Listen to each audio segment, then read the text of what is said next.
Seja muito bem-vindo ao momento Conecte-se com o Senhor, o nosso devocional diário de leitura da palavra e de meditação sobre o reino de Deus. Chegamos ao espetacular capítulo 5 de Gálatas. Vamos ler?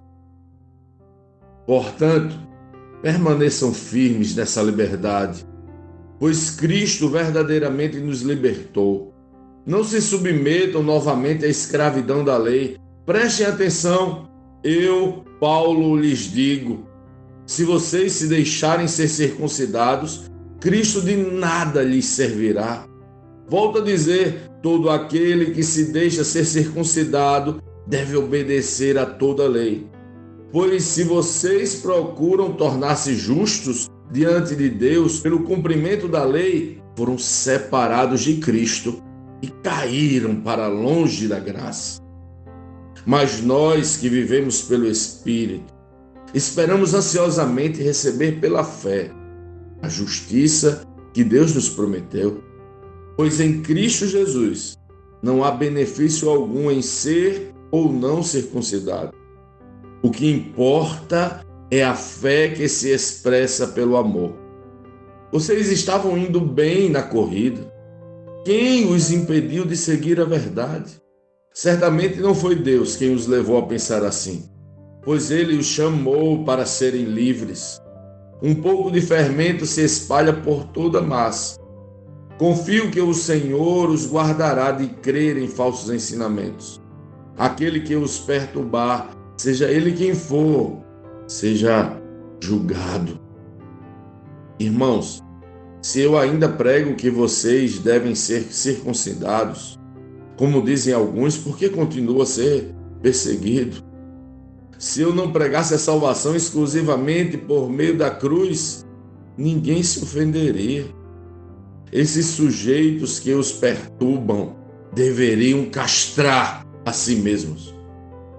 Porque vocês, irmãos, foram chamados para viver em liberdade.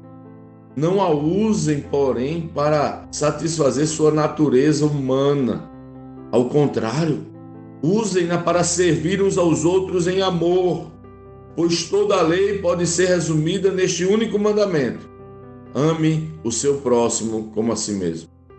Mas se vocês estão sempre mordendo e devorando uns aos outros, tenham cuidado, pois correm o risco de se destruírem. Por isso digo, deixem que o Espírito guie sua vida. Assim não satisfarão os anseios de sua natureza humana. A natureza humana deseja fazer exatamente o oposto do que o Espírito quer. E o Espírito nos impele na direção contrária àquela desejada pela natureza humana. Essas duas forças se confrontam o tempo todo, de modo que vocês não têm liberdade de pôr em prática o que intentam fazer. Quando, porém, são guiados pelo Espírito, não estão debaixo da lei.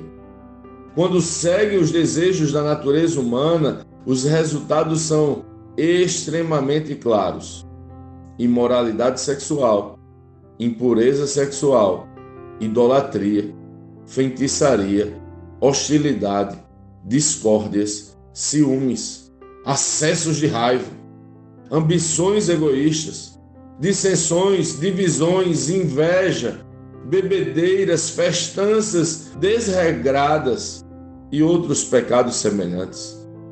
Repito o que disse antes: quem pratica essas coisas não herdará o reino de Deus.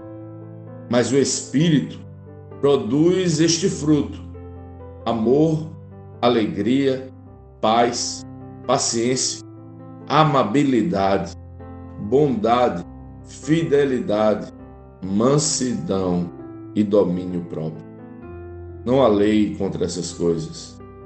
Aqueles que pertencem a Cristo Jesus crucificaram as paixões e os desejos de sua natureza humana. Uma vez que vivemos pelo Espírito, sigamos a direção do Espírito em todas as áreas de nossa vida.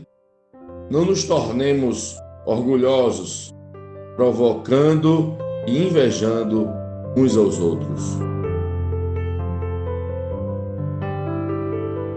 Lendo este capítulo de hoje, nós precisamos responder: como Cristo lê esse texto? O que aprendemos nele?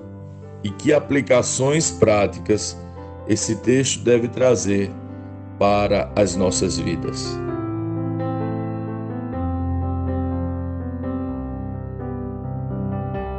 A primeira coisa a dizer após ler esse capítulo é: graças a Deus. Graças a Deus pela vida de Paulo, graças a Deus pela vida dos Gálatas, graças a Deus por Paulo ter escrito esta carta. Neste capítulo, Paulo chega ao ápice de seu ensino e defesa da graça, pois ele confronta, através da graça, a religião e a irreligião juntas, de uma forma direta e até como se uma, de alguma forma, gerasse a outra, ou tivesse algum tipo de relacionamento.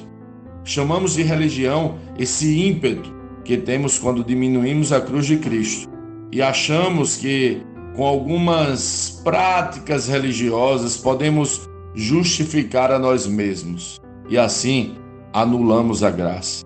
Ele diz: pois se vocês procuram tornar-se justos diante de Deus pelo cumprimento da lei, foram separados de Cristo e caíram para longe da graça. Paulo, na verdade, fica tão aborrecido com isso, que diz a respeito daqueles que pregam tais coisas: esses sujeitos que os perturbam deveriam castrar a si mesmos. Não sei quanto a você, mas eu achei muito engraçado esta declaração de Paulo. Como se diz lá no Ceará e também na minha Paraíba, pegou o irmão Paulo. Mas brincadeiras à parte, vamos seguir porque o negócio é sério.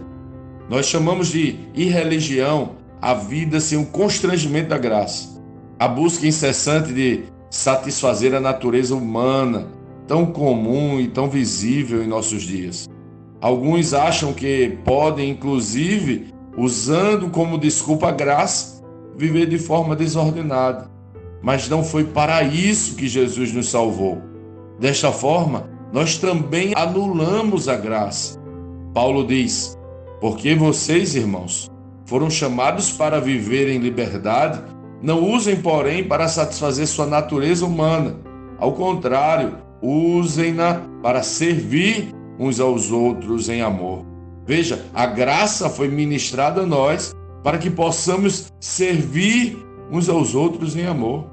A liberdade que recebemos em Cristo não nos autoriza ao pecado, muito pelo contrário, pois nos convoca a viver pelo Espírito, a ser embaixador do amor de Cristo. Mas não se engane, percebo Paulo fazendo uma correlação aqui interessante entre religião e irreligião, como se uma provocasse e gerasse a outra de alguma forma. O que você acha? Lembremos que Paulo está escrevendo aos irmãos, à igreja de Gálatas. É relevante perceber que muitas pessoas que se aplicam à religião e acham que os seus esforços as capacitam para o céu, portanto longe da graça, muitas vezes, algum tempo depois, são encontradas promovendo escândalos terríveis e cometendo atos dignos de filmes de terror. Vejo aqui essa relação muito próxima da religião e da própria satisfação da carne, pois ambas estão distantes da graça. O fato é que precisamos nos alertar. Paulo chama a atenção dos Gálatas dos dois lados agora e diz que se eles foram alcançados pela graça, devem viver guiados pelo Espírito. E aí ele faz um alerta para os irmãozinhos e as irmãzinhas. Ele diz assim: mas se vocês estão sempre mordendo e devorando uns aos outros, tenham cuidado, pois correm o risco de se destruírem. Como alguém que recebeu a plenitude na graça pode voltar à religião?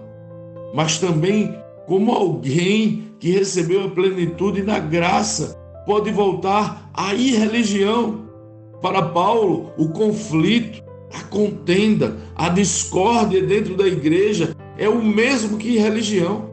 É o mesmo que viver para satisfazer a sua própria carne. É o mesmo que viver em prostituição, adultério e imoralidade sexual.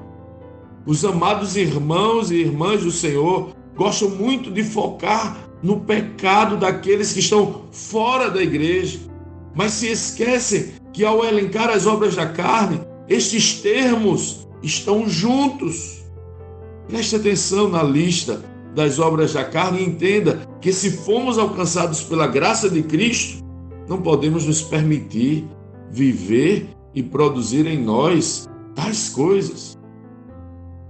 Quando seguem os desejos da natureza humana, os resultados são extremamente claros: imoralidade sexual, impureza, sensualidade, idolatria, feitiçaria, hostilidade, discórdias, ciúmes, acessos de raiva, ambições egoístas, dissensões, divisões, inveja, bebedeiras, festanças desregradas e outros pecados semelhantes.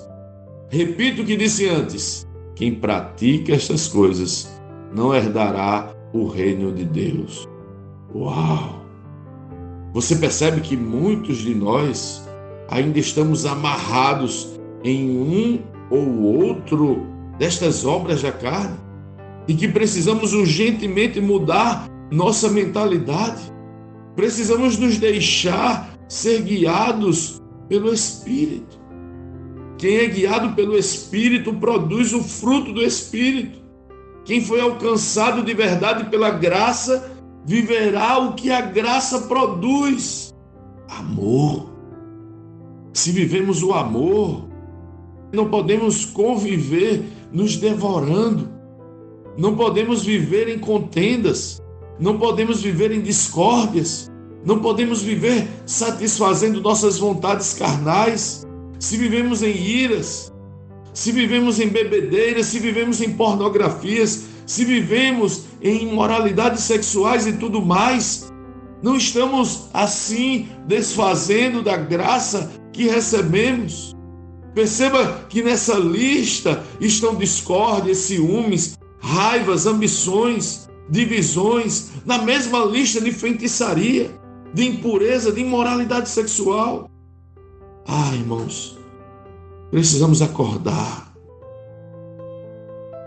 Os que realmente conseguem discernir o tamanho do favor recebido, da graça, certamente serão constrangidos e, portanto, dirigidos pelo Espírito a viver a plenitude da graça. Você me entende? Gálatas 5:22 vai dizer: mas o Espírito produz este fruto: amor, alegria, paz, paciência, amabilidade, bondade, fidelidade, mansidão e domínio próprio. Não há lei contra essas coisas. Aqueles que pertencem a Cristo crucificaram as paixões e os desejos de sua natureza humana. Uma vez que vivemos pelo Espírito, sigamos a direção do Espírito em todas as áreas de nossas vidas. Para finalizar, porque já falei demais, todas as vezes que observo as obras da carne em mim, percebo que minha consciência se afastou da graça. E por isso volto a refletir sobre o que Jesus fez por mim e consigo mudar a minha direção, às vezes com algum tempo e às vezes rapidamente. Que nós possamos contemplar a dimensão da graça que recebemos em Cristo, para que possamos viver guiados pelo Espírito e nos tornarmos mensageiros do seu eterno amor.